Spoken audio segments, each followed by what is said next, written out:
தெரியும். திராவிட முன்னேற்றக் கழகத்துடைய ஆட்சி 2021ஆம் ஆண்டு அமைகின்ற போது எத்தகைய ஒரு நெருக்கடியான சூழ்நிலையில் ஆட்சி பொறுப்பினை ஏற்றம் என்று நீங்கள் அறிவீர்கள். அதற்கு முன்பு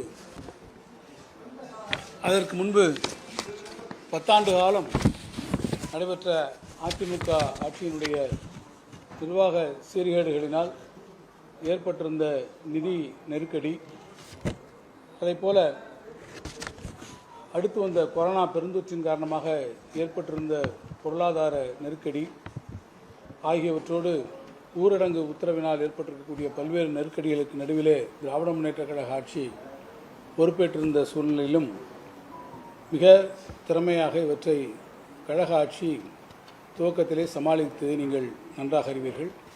குறிப்பாக கொரோனா பெருந்தொற்று காலத்திலே 4000 ரூபாய் குடும்ப அட்டைதாரர்களுக்கு வழங்கக்கூடிய திட்டத்தையும் அதை 2 தவணையாக நாம் வழங்கியிருக்கிறோம். கட்டணமில்லாத பேருந்துகளை மகளிருக்காக இந்த ஆட்சி வழங்கியிருக்கிறது. குறிப்பாக திராவிட முன்னேற்றக் கழக ஆட்சியால் ஒருபோதும் தர முடியாது என்று சொல்லப்பட்ட மகளிர் உரிமை தொகை திட்டம் இன்றைக்கு 1,13,00,000 பேருக்கு மாதம் 1000 ரூபாய் வழங்கக்கூடிய அந்த திட்டத்தை நாம் இப்போது நிறைவேற்றி வந்திருக்கிறோம். இதற்கு நடுவிலே தமிழ்நாடு 2 மிகப்பெரிய பேரிடர்களை சென்னை மாநகரத்திலும் தென் மாவட்டங்களிலும் சந்தித்திருக்கிறது. அந்த பேரிடர் காலங்களிலே பாதிக்கப்பட்ட மக்களுக்கு 6000 ரூபாய் நிவாரணத் தொகையை நம்முடைய மாண்புமிகு முதலமைச்சர் அவர்கள் வழங்கியிருக்கிறார்கள்.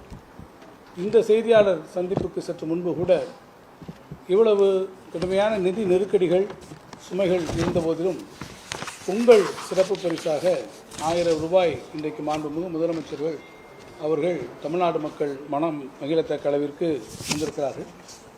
இதெல்லாம் ஒருபுறம் தமிழ்நாடு அரசு மிக சிறப்பாக கையாண்டு மக்களுக்கு தேவையான உதவிகளை தொடர்ந்து இத்தகைய நல்ல உள்ளத்தோடு மாண்புமிகு முதலமைச்சர்கள் செய்து கொண்டிருக்கிறார்கள். உடனுக்குடன் செய்திகளை தெரிந்து கொள்ள சன் நியூஸ் பெல் ஐகானை கிளிக் பண்ணுங்க.